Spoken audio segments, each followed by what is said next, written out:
Cross-training for fitness and fat loss. The numbers on your scale do not indicate whether you are fit or fat. Far more significant than your total body weight is the composition of your body tissue. If a man's fatty tissue is bigger than 14% up to 15% of his body mass, or if a woman's is more than 20% to 22%, he or she is overweight, or more precisely, overfat. A small amount of fat is needed for padding the internal organs and as insulation under the skin. Excess fat leads to such diseases as diabetes, gout, high blood pressure, coronary artery disease, and gallbladder problems. There are very few, very fat persons.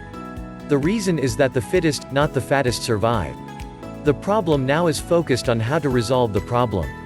The problem with most people who want to lose weight is that they have the propensity to concentrate more on getting those numbers lower than what they are seeing now.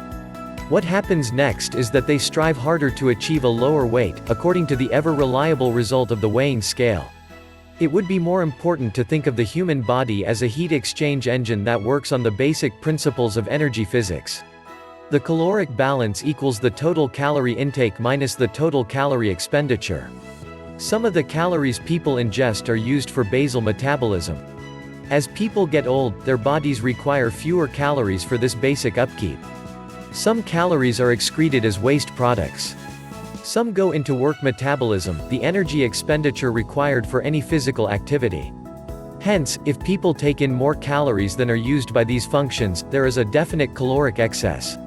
By the laws of physics, energy is transformed rather than destroyed. In this case, each excess of 3,500 calories is changed into a pound of fat.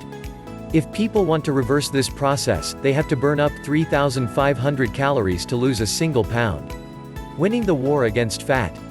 When you think of fighting fat with exercise, you probably think of hours of hard, sweaty exertion. If this is the case, then, you will not get any farther. This is because people who are so much into losing more by exerting more effort tend to get bored easily. Why? Because experts contend that when people exert more effort than what they are capable of doing creates a tendency to develop weariness and ennui. Hence, they give up, stop doing their routine exercises, and end up sulking in the corner with a bag of chips that seems to have all the bad calories in this world. Now, you might ask, what should be done instead? The answer: cross-training. After some intensive studies and experimentations, health experts were able to come up with the concept of incorporating cross-training in order to overcome or break the monotony or dullness in an exercise program. Cross-training refers to the integration of diverse movements or activities into a person's conventional exercise routine. The main purpose of incorporating cross-training into an exercise program is to avoid overdoing excess muscle damages and to put a stop to an imminent boredom. 3 of the most commonly used activities whenever a person decides to engage into cross-training are swimming, running, and cycling. In cross-training, distance is one way to extend your activity as your condition improves. For this reason, you need to traverse a measured distance. If possible, swim the course and measure the distance. If you will be using a running track, such courses usually are a quarter mile per lap for a complete circuit. Cross-training offers a variety of benefits for fitness and fat loss. It builds up the strength and endurance of the heart, lungs, and blood vessels.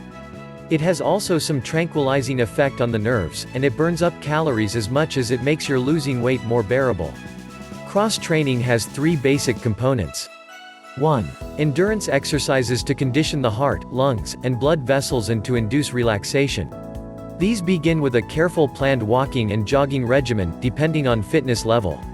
2. Exercises to strengthen the muscles, particularly those important to good posture. These include some activities that are selected to encourage some people who are already burnt out with a particular routine. 3. Exercises to improve joint mobility and prevent or relieve aches and pains. These consist of a series of static stretching positions that are safe and effective for most of the people who wish to try to lose some fat. Indeed, cross-training is a great way to modify the concept of exercising and losing fat without having to endure monotonous activities. In fact, the idea of exercising is to like what you are doing, hence, if you engage into cross-training, you will be aware of it that you have already achieved your desired weight. Boiled down, cross-training is, certainly, one way of having fun. If you find this video helpful, then give us a like. Leave a comments. And click subscribe bell bottom, to get updated of our latest uploads. I'll see you on my next video soon.